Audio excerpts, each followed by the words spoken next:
Всем привет, с вами Дэн, и у нас здесь сегодня Timex. Коробочка максимально простая, я бы даже сказал примитивная, но Timex в последние несколько лет, конечно же, радует нас винтажиками. Даже, например, мои Timex Marlin, зелененькие, которые вышли не так уж и давно, на механике, кстати говоря, это прям, как мне кажется, бомбический вариант. А сегодня здесь хронограф на кварце. Давайте открывать, давайте смотреть. Новиночка конца 2023 года. Я не мог сдержаться и, конечно же, заказал эти часы.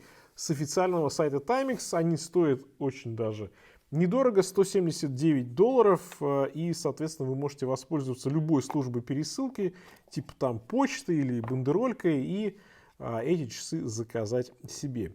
Есть и инструкция на русском языке для тех, кто не соображает в чем-то еще или не соображает, как пользоваться, например, кварцевыми часами. В общем, если что. И посмотрите, какие красавцы! Панда! Есть разные версии циферблата. Я выбрал именно вот эту, где... Так, давайте уберем. Я выбрал эту версию, потому что серебристо-черная, именно контрастная панда, максимально секси. И посмотрите, здесь, в принципе, это тоже Timex Marlin, хронограф, тахиметр 40 мм версия этих часов, TW2W10300. Вот такой вот сложный референс у этой модели. И если вы присмотритесь, то стилистика здесь одна и та же. Вот на моей версии на механике, которая вышла примерно там, чуть менее на год старше, чем вот кварцевая версия, да, опять же накладные идут метки в таком винтажном стиле 60-х, и на кварцевой версии хронографа то же самое. Единственное, они сделали чуть более контрастным здесь цифры, видите, 3 белым цветом, у меня здесь оно такого вот темненького цвета и трудно читается. На белом серебристый сделали с белым, в принципе, для контраста читается лучше. Ну или такая, может быть, работа над ошибками, хотя, на мой вкус, кому что больше нравится. И такой вариант имеет место быть. Здесь корпус одинаковый абсолютно, все зеркальной полировкой, высокое, купольное, прям стекло. Оно здесь акриловое и в версии моей, и, конечно же, она от любого там дыхания уже у вас будет царапаться, но при этом, опять же, и с минимальными усилиями его можно отполировать. И то же самое стекло стоит и на кварцевой версии. И, в принципе, эти версии, они практически идентичны. Понятное дело, что здесь солнечные лучи на механике, солнечные лучи на кварце, корпус одинаковый, стекло одинаковое, водозащита на кварцевой версии 50 метров, на механике, дайте глянуть, 50 метров тоже, то есть под дождь попасть, но не более того. Правда, я свою механику тестировал, например, и в Сочи, и в Красной Поляне, и в условиях влажности повышенной, никаких проблем с ними не было. В принципе, 50 метров, если вы никуда там в бассейн не прыгаете, то вполне себе достаточно. Что касается цены, то на официальном сайте кварцевая версия, новиночка, стоит $179. Ну, умножаем на текущий курс и получаем реальную оценку. Да?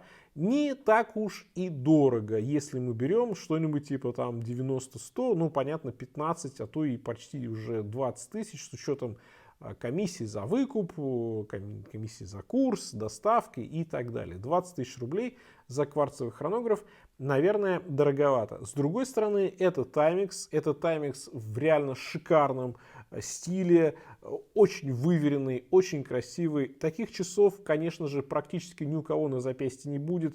По крайней мере, на момент выхода ролика я не видел, чтобы кто-то продавал именно Timex Marlin. Здесь у нас в ритейле в России, да.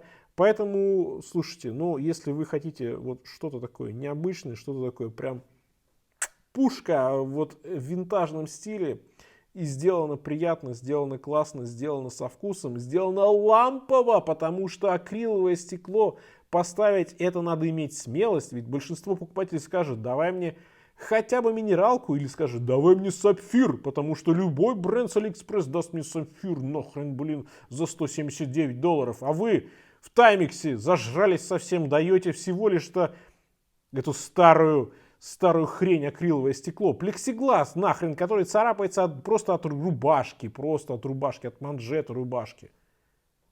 Но я готов просить им все. Почему?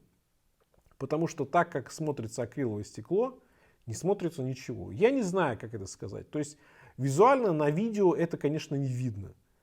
Но оно как-то чувствуется, понимаете, оно более теплое, что ли, оно как-то вот по-другому выглядит, оно реально выглядит по-другому.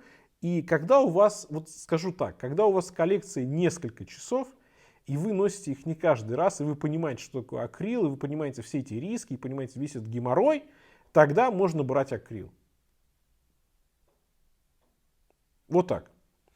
Короче, я фанат акрила, вы уже, я думаю, давно знаете об этом, и мне нравится это. И я готов в этом плане даже, наверное, переплатить. Но очень здорово, очень прям вкусно, душевно и винтажно смотрится этот Timex Marlin. Это прям супер линейка, мне она очень нравится.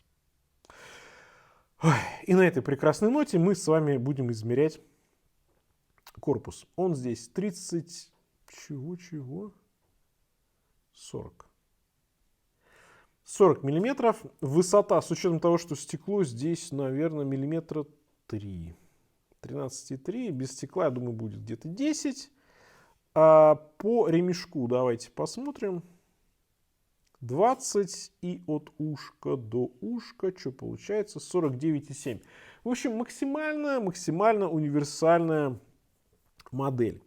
Давайте покажу на моем запястье. Здесь в базе идет кожаный ремешок матового, черного цвета. Ну, такой даже черно-серый, я бы сказал. Очень хорошо подобрали к этому циферблату. Ремешок на себя, внимание, никак не перетягивает. Это здорово.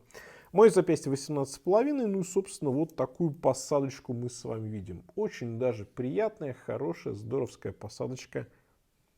Единственное, чего прям вот издалека меня прям выбешивает, это, конечно, окошко даты, которое, конечно, здесь нужно убрать, чтобы я даже его просто не видел.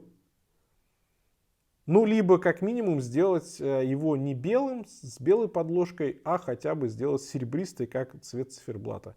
Вот здесь ребята не доработали, потому что вот посмотрите, опять же, версию на механике, где нет никакого окошка даты, которое вообще нужно запретить законодательно. Посмотрите, да, вот здесь гармония и сексуализированность. Здесь что? Здесь ужасное, уродское окошко даты между 4 и 5 часов. Ой. Я бы так сказал, если бы это был не хронограф. Потому что, когда хронограф, когда у нас много всего, и 3 субциферблата, и в принципе дата здесь, ну, можно с ней смириться. Вот можно смириться. Вот можно переступить через себя и, в принципе, более-менее смириться, потому что, да, здесь и у нас получается 3 вот этих вот прямоугольника, где 12, 3, 9, и 3 манежа, где индикация 24 часа, где секунды, малая секунда идет у отметки 6 часов, и где минутная разметка до 60 минут у отметки 9 часов. Запускаем цифр, запускаем хронограф, и пусть он работает. Ну, в общем, когда много на циферблате, когда он такой перенасыщенный, ну, в принципе, можно и смириться с вот этим вот окошком даты. Ладно. Корпус полностью с зеркальной полировкой, и на задней крышечке здесь, в отличие от механики, где можно посмотреть на прекрасную, невероятно красивую Мийоту, ужасную, вот, здесь просто гравировочка идет, что тут получается, Северная Америка, ну, в принципе, приятно. Система быстрой замены ремешка есть, и я думаю, что эти часы будут, конечно же, требовать разных ремешков, но приятно, что в базе, в принципе, неплохой ремень. Матовый, такой темно-серый, с хорошей прострочкой, который вам пригодится на какое-то первое время. Он идет, кстати, вот видите, из компании, которая находится в Миннесоте, какая-то компания SB Food Tanning. Молодцы, Timex, что-то сделали американское сюда. Потому что японский механизм тут же внутри стоит, по-моему. Честно говоря, там в спецификациях не указано, но я думаю, что это японский кварц внутри. Не буду гадать, но предполагаю, что он. И корпус сделан, скорее всего, в Китае. Я думаю, это ни для кого не загадка. А вот ремешок получается, что американский. Ну и сборка, я думаю, тоже китайская, но может быть и американская. В принципе-то оно и без разницы. Механизм здесь 10H, как заявлен. Какой это конкретно, я, честно говоря, даже вам не подскажу. В общем, ремешок приятный, ремешок хорошо подобран, мне это нравится. Давайте сбросим механизм в ноль и взвесим эти часы. Что у нас получается? По весу 55 грамм даже не дотягивает. Ну, в общем-то, очень и очень легкие. А теперь самое время поглядеть уже и макро. Кстати, для пуристов здесь нет люминофора, что в принципе неплохо. Лучистый циферблат, черные манежи с приятным гильюше, зеркальная полировочка на стрелках. Стрелки, кстати, с какой-то прокрашенным центральной частью и также точно сделано на метках, на часовых, которые прямоугольничком, а вот метки, которые 3, 9 и 12, они сделаны тоже чуть по-другому, но тут тоже белая краска и черная краска в середине. В общем, в этом плане, вот в плане дизайна, как сделаны метки, брусочки, это так вкусно, так классно делает Timex, что я готов простить ему, в общем-то, все. Я готов простить и окошко даты. И что еще? Да, в принципе, все. Все остальное здесь, на мой взгляд, сделано для любителей винтажа здорово. Ну и в плане отделки здесь вполне себе неплохая отделка за свою цену. Ну и что по итогам? Знаете, вот если взять Timex 10 лет назад, то это были просто электронные часы для спорта, которые выглядели, ну, как вот тупо часы электронные, которые уродливые.